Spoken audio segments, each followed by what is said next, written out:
C'est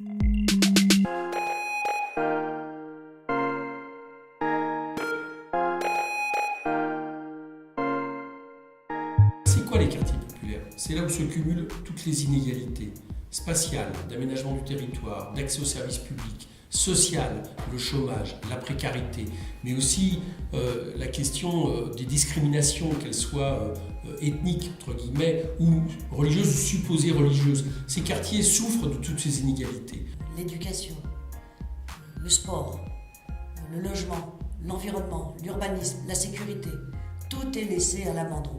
Quand on parle de quartier, souvent on entend l'exclusion, la manière dont ces pans entiers de la ville sont laissés à l'abandon. Parce que les quartiers populaires ne sont pas que dans les grandes villes, ne sont pas qu'à Paris, à Lyon, à Marseille, parce qu'en province, en ruralité, les quartiers populaires existent aussi. Bien sûr, il y a du trafic, bien sûr, il y a de la délinquance, mais sauf que si on croit qu'on va s'attaquer aux causes de la délinquance en mettant juste des policiers, on se fourre le doigt dans l'œil parce que les causes sont ailleurs. En fait, ces quartiers populaires tiennent simplement grâce à la bonne volonté des acteurs de terrain, des associations, des habitants, avec une mention spéciale maman, qui tiennent ces quartiers debout. Les associations, maintenant, lorsqu'elles veulent monter une action culturelle notamment, doivent répondre à des appels d'offres. Donc vous comprenez bien que ce sont d'énormes structures qui, elles, n'ont rien d'associatif, qui prennent ces appels d'offres et qui vont les transporter ailleurs. Dans ces quartiers, il y a une énergie disponible absolument extraordinaire.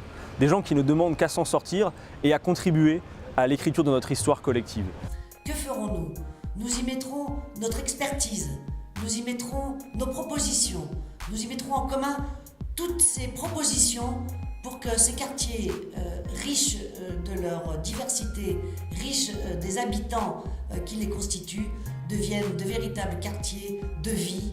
Il est temps que dans ce pays, il y ait une politique qui se soucie des gens simples, ceux qui ne demandent rien d'autre que de pouvoir vivre tranquillement et dignement leur vie, avec un bon salaire et dans un appartement digne, dans des conditions dignes pour que les petits, les grands, les plus âgés puissent vivre ensemble une vie qui soit autre chose que de l'angoisse et de la maladie et de la peur du lendemain. Je n'exagère pas en utilisant ces mots. Tous ceux qui vivent dans les quartiers populaires savent à quel point ils ont été les premiers abandonnés et que dorénavant, ils sont la plupart du temps livrés à eux-mêmes. Et surtout, on refuse d'être dans la société que veut Emmanuel Macron, parce que sa société, il l'a dit, c'est les insiders et les outsiders. Il y aurait les riants et puis la petite famille de ses amis riches qu'il devrait préserver.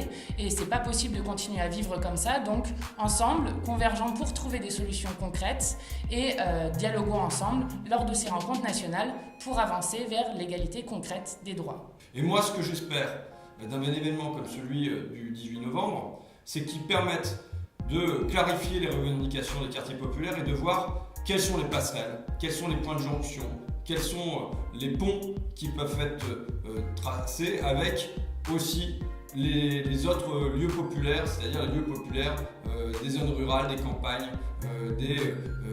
d'une autre France invisible. À travers ces rencontres nationales, ce que nous voulons avec les citoyens et les citoyennes donner à voir, c'est justement les dynamiques de résistance, d'auto-organisation et les perspectives qui sont portées par tous et toutes. Ce qu'on veut faire dans nos rencontres et nos états généraux des quartiers populaires à Épinal 18, c'est rassembler toutes les bonnes idées, toutes les énergies, toutes les capacités de mobilisation de ces quartiers pour réinverser la tendance. Voilà, il est temps tout simplement de faire tomber les barrières, de se regarder d'égal à égal entre êtres humains et de leur tendre la main pour qu'enfin ils puissent être des citoyens comme nous et comme tout le monde partout en France. On ne peut pas continuer à laisser une part importante de nos concitoyens exclus de cette vie sociale à laquelle nous aspirons tous. C'est pourquoi nous avons besoin d'imaginer des formes de liens et de renouer un dialogue qui nous permettra de faire vivre l'espérance d'un changement de société radical et au service du progrès humain pour les quartiers populaires mais pour l'ensemble de la société. Et c'est avec justement ces citoyennes et citoyens que nous avons envie de construire quelque chose, nous, France Insoumise. On a envie d'être utile, d'être un outil d'émancipation. Je pense que ce sera un bon moment d'échange et de discussion pour faire remonter finalement la voix de ceux qu'on n'entend pas ou qui n'ont pas la parole et à qui souvent en plus on l'accapare. Venez nombreux pour qu'on en discute. Cette affaire nous concerne tous. C'est le peuple mobilisé, celui des quartiers populaires, qui apportera des réponses à ces problèmes. Je vous donne rendez-vous, c'est le 18 novembre de 10h à 19h, Jean-Luc Mélenchon sera là. Nous ferons un travail en ruche pour élaborer des propositions qui ensuite pourront servir à qui le veut. Pour notre part, le groupe parlementaire France Insoumise, nous en ferons sûrement un projet de loi. Et puis aussi, ça va être un moment de rencontre, de solidarité, de façon à continuer à construire justement avec les quartiers populaires, avec de futures rencontres dans les années à venir.